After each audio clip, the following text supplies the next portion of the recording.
Hi, I'm Rick Courier, SVP of US Sales and Partner Marketing here at Foundry, where we help connect tech buyers with tech marketers on full funnel programs on sites like CIO.com. I'm also the host of the On the Road podcast, a show dedicated to tech marketers looking to grow both professionally and personally through partnerships. And that's what we're here to talk about today. I'm happy to share the results with you of our latest State of the Partner Marketing study. This is a study to help you navigate growth and challenges in 2024 and beyond. Now, this is a study that we conduct about every 2 years where we survey tech marketers globally to understand what's working and not working in partner marketing. So before we dive into the results, I just want to share the top 3 takeaways from this survey. The first is organizations are increasingly seeing the value in partner marketing. We've made some progress over the last 2 years. I still think we have some ways to go, but there are some differences in the value perception of small companies versus enterprise companies. We're going to dive into that a little bit more. But overall, budgets are remaining healthy, and it looks like they're going to continue to remain healthy. Next, most partner marketers tend to have a partner marketing strategy in place, which is really good, but we are seeing some differences between those with an informal strategy and a formal strategy and the effectiveness that that has on programs. So we're going to dive into actual program effectiveness and ROI from those programs. And last, program success metrics have changed over the past 2 years. Something that was in last place is now first place in terms of the way we're measuring programs in market. So we're going to dive into that. So just like I like to do on the podcast, we're going to learn a lot, but more importantly, we're going to have a little fun. So stick around. So first, let's dive into value and strategy. Specifically, we're going to start with a question that we've been asking every survey that we put out there, and that is, what value does your organization place on partner marketing? And the good news is, overall, 68% of organizations out there do find value in partner marketing, and they're investing in it. Now, this is actually up 6% since 2 years ago, so we are trending in the right direction, but at 68%, we still have some room for improvement. Now, I'll tell you this, a lot of folks that I have on this show, where there's companies investing even hundreds of millions in partner marketing, so obviously they see the value in it, even these folks still have to constantly justify the value that their programs are taking to market.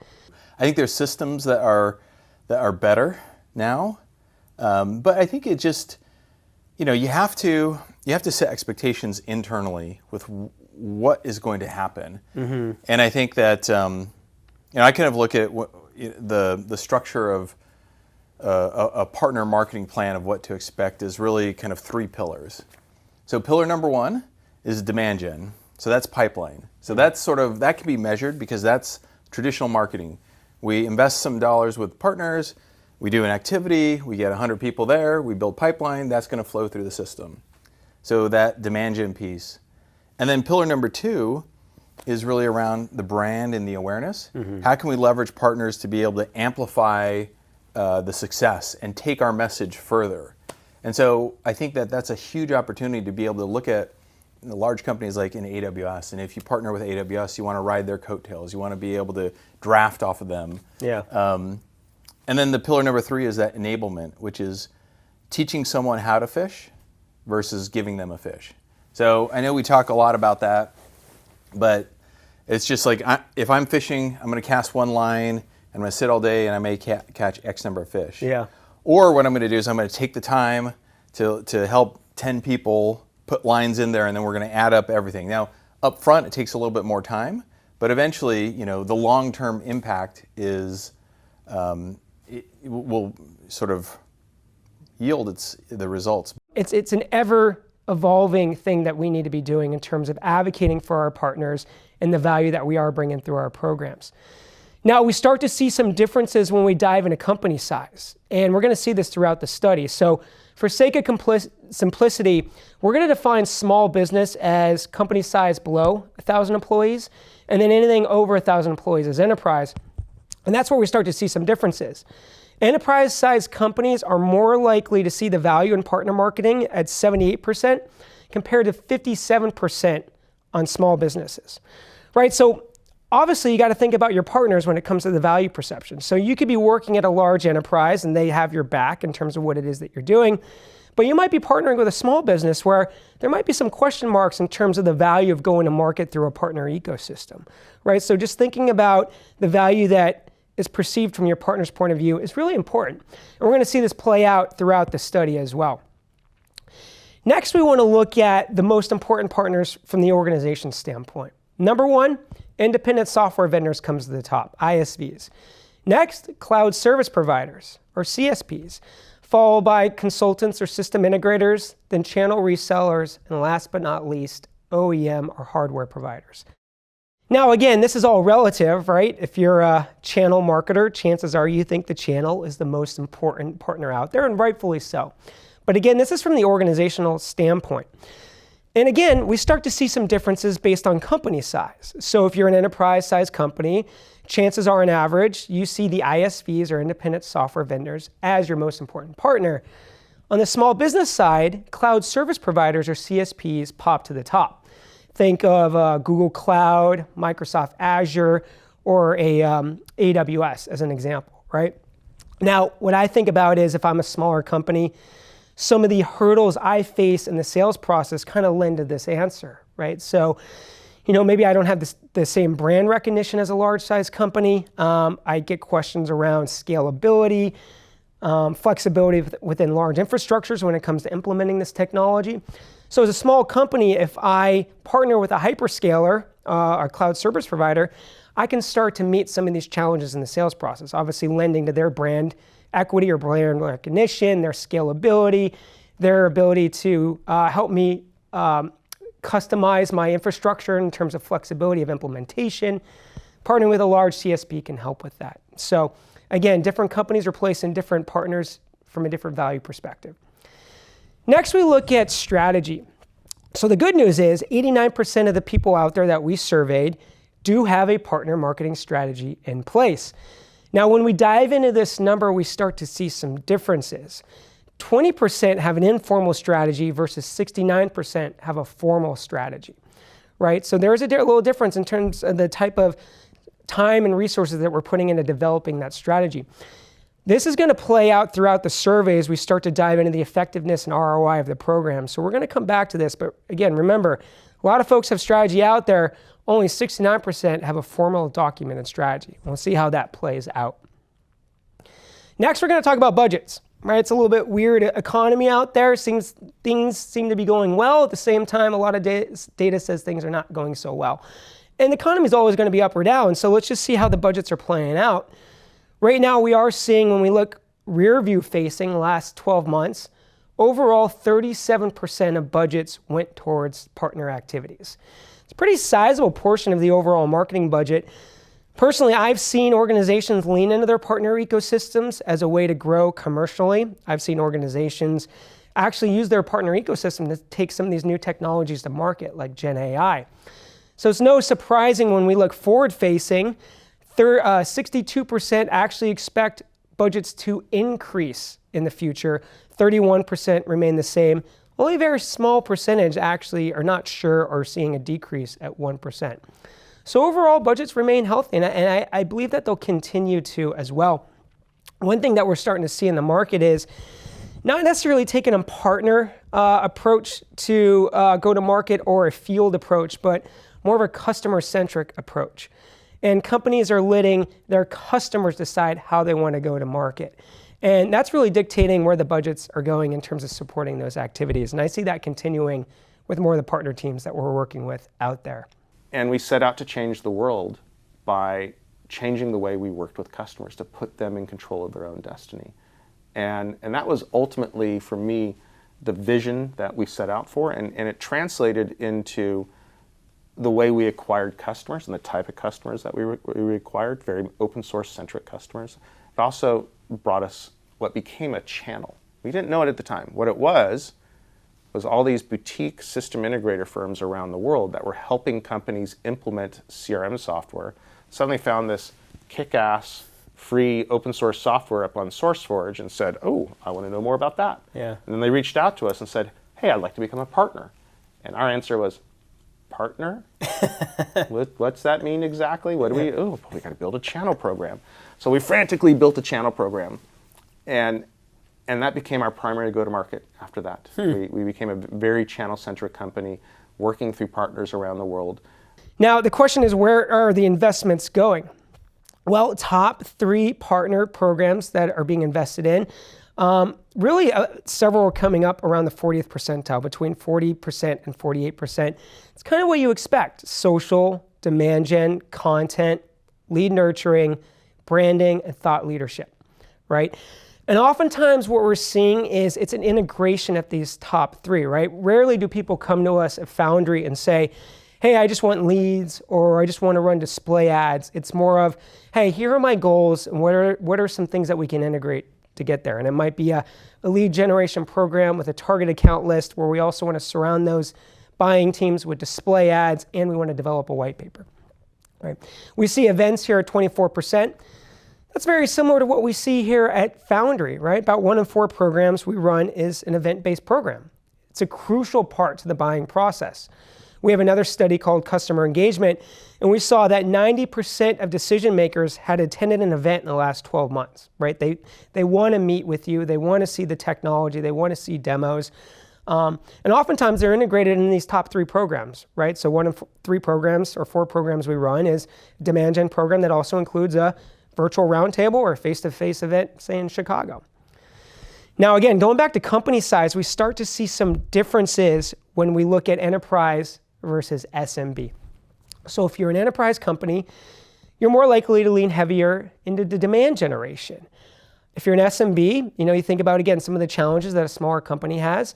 They're more likely to look at branding, lead nurturing, or content development, right? They might not have thousands of assets at their disposal that, say, an enterprise-sized company has. Now, this might be obvious to you if you're an enterprise-sized company or you're an SMB, right? You know your challenges and you know the programs you're investing in. But again, I think we need to think about this through the lens of what's important to our partner. And this goes back to what we were talking about earlier in terms of the value that is being perceived by the organization. So if you're an enterprise company and your company values partner marketing and you're more likely to have to lean into demand gen, that's what your organization wants, but you're partnering with, say, a smaller company, you might want to lean into these other programs that are more likely to be perceived as valuable with that smaller company. So let's say you want to run a demand gen program, but you're working with a smaller company. Maybe you include a custom white paper. Maybe you include some social ads to help with the brand equity side of the program. Start to lean in and find that intersection between what they might find valuable and also the needs of your organization as well. Now, budgets are only as good as partners that will engage with you on them, right? So it's hard to go to market with a partner if they won't engage you to begin with. So we're going to dive into the partner engagement side of the results, and we really break this down into a couple categories. First, we look at how are we measuring partner engagement. Then we're going to look at what are some of the barriers to measurement, and then where are budgets going in terms of driving partner engagement. So here are the top 5 ways that we're measuring partner engagement. The first is just revenue growth rate. How much are we selling through this partnership, right? Next is deal registration. Are we actually just registering deals to begin with? Then we look at training and certification programs, right? Are we doing any type of education, and how are we measuring those completion rates? Lead conversion rates, right? If we're generating leads, how are those converting?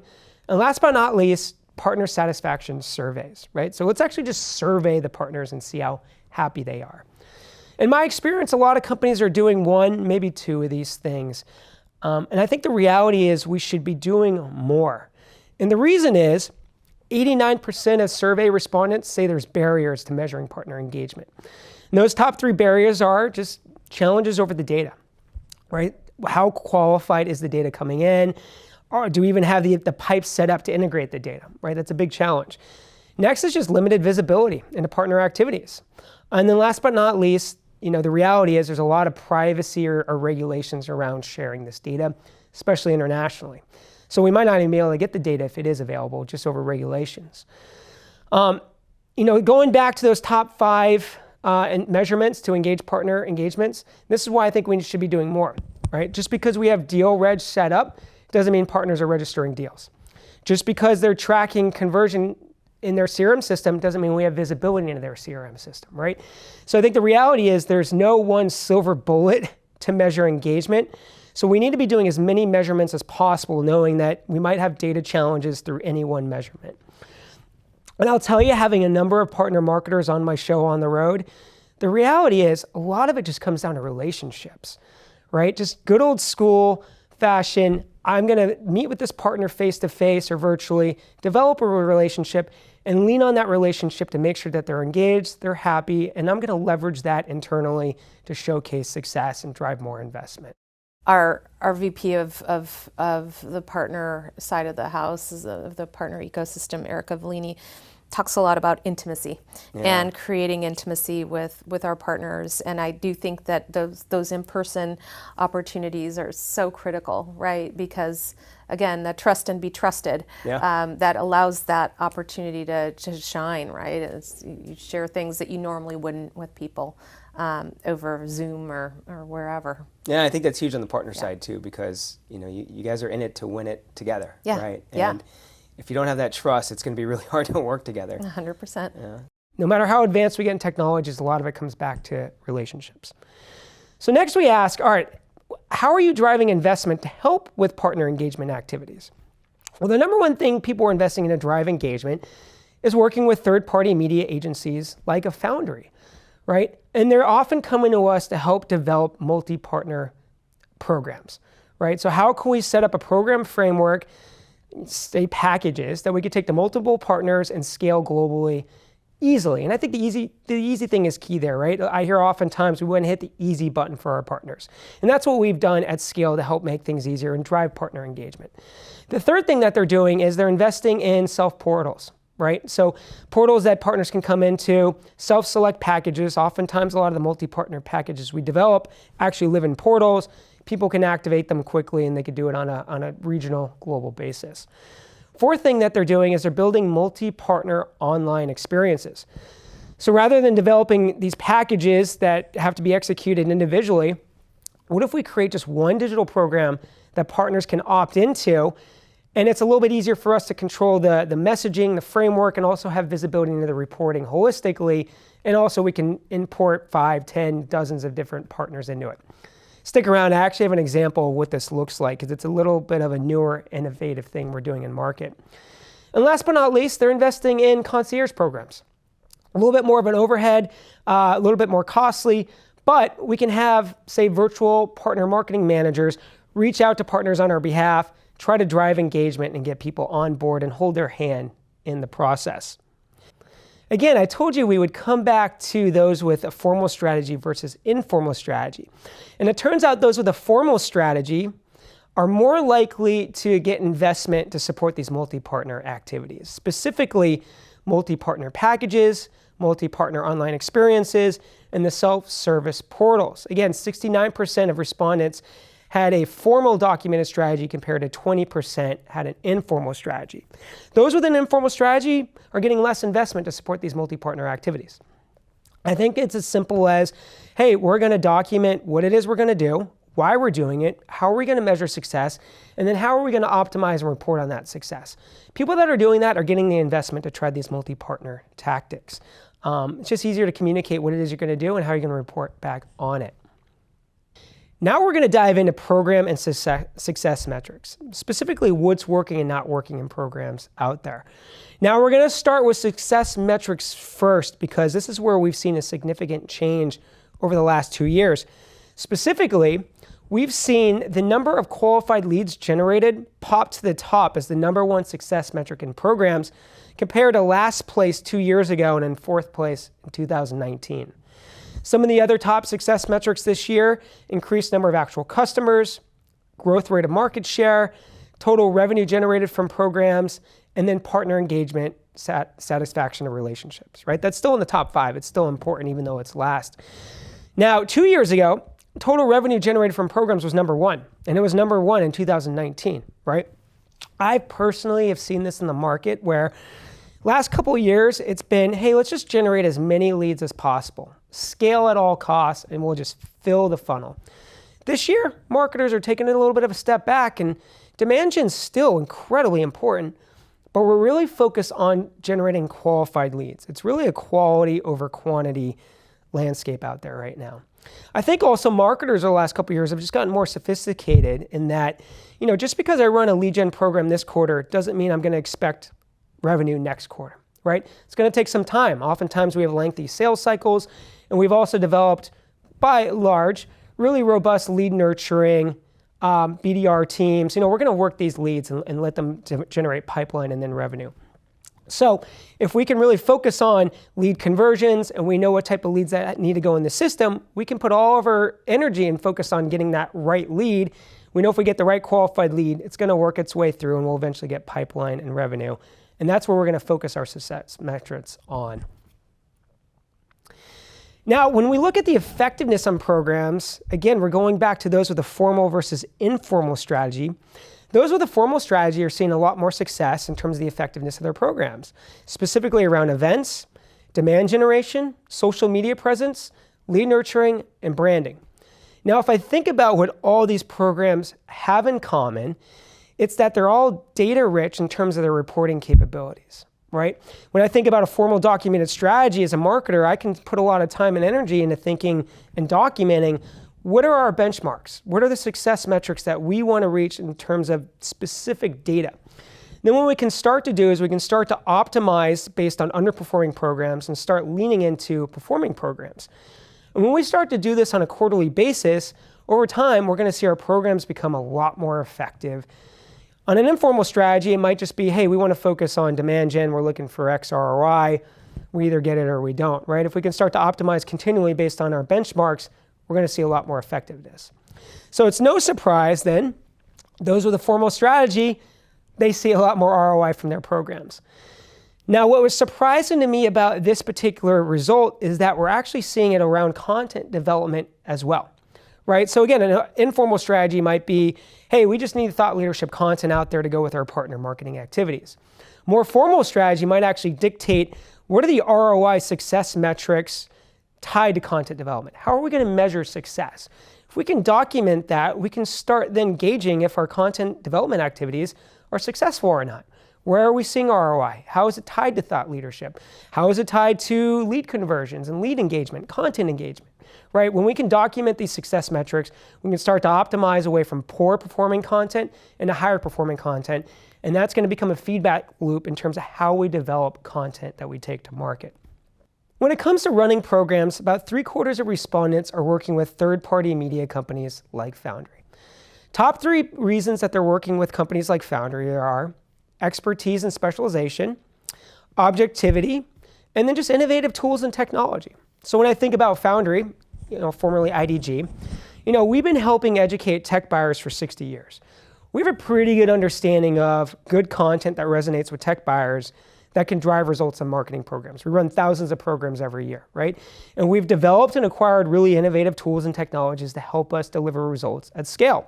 So that's something that marketers are leveraging to help drive results at scale for their organization. So it's no surprise that 80% of respondents that are working with third-party agencies like Foundry are seeing better results compared to programs that they run in-house, right? I'll tell you what we're not doing though. We're not necessarily replacing their activities, but we're supplementing their efforts to grow scale. Let's take events as an example. A lot of the partner marketers that we work with run events on their own, but they still come to us to buy events because they know they can supplement and elevate their own events activities. They can partner with a CIO editorially driven event, drive thought leadership, and get in front of a qualified audience to drive pipeline. Right? So my main takeaway is figure out where you're strong, where you're resource strained, and where do you need to elevate to drive more results at scale. And a third-party agency can come in and help you drive those particular results. So this is an example of a multi-partner online experience. I told you I wanted to share an example with you. And we launched this to help drive a branded demand storytelling experience for tech buyers because we've seen through our research that when content is presented in an organized way, tech buyers are more likely to engage and respond to it, right? I think we have a tendency to develop content, spray it out there, and hope buyers figure it out along the way, right? We wanted to do this in such a way that we could organize content almost like a Spotify playlist for tech buyers.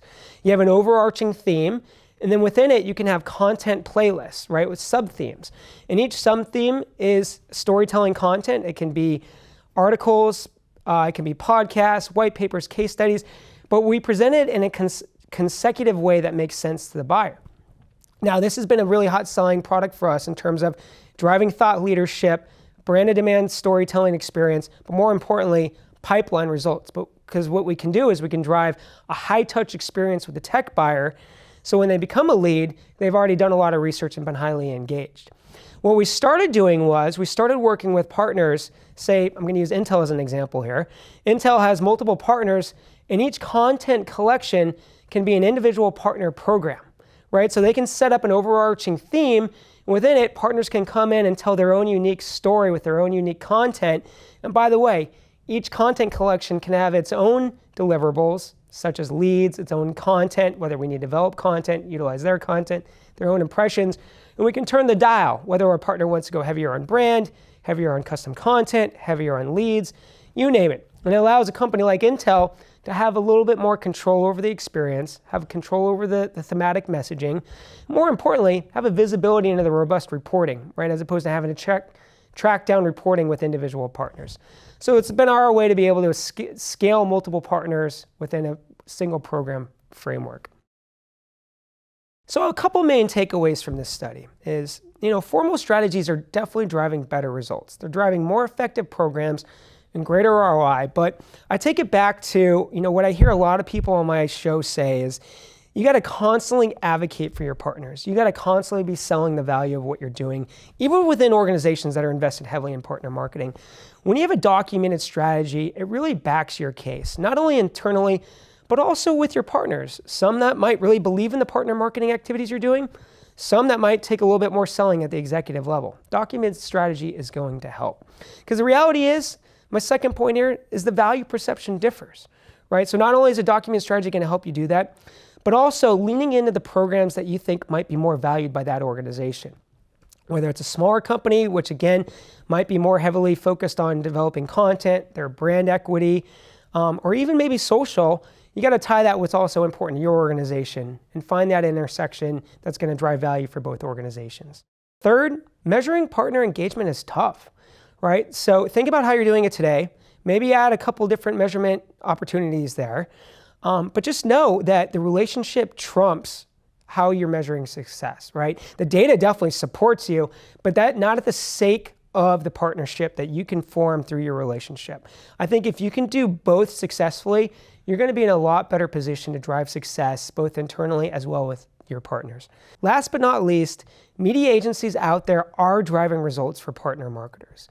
Take Foundry, for example. We run thousands of marketing programs every year, and we run hundreds of partner marketing programs. So we have a really good knack for doing this at scale. We know what's working, what's not working out there. And we also understand the nuances of partner marketing, whether that's MDF, proof of execution, working across multiple partners to scale and drive kickoffs simultaneously. We get it. And we're happy to share specifically how we can help you specifically with your partner marketing activities. If you want to learn more about our solutions or services, please head on over to foundryco.com/oursolutions. Again, that's foundryco.com/oursolutions, and check out what we can do.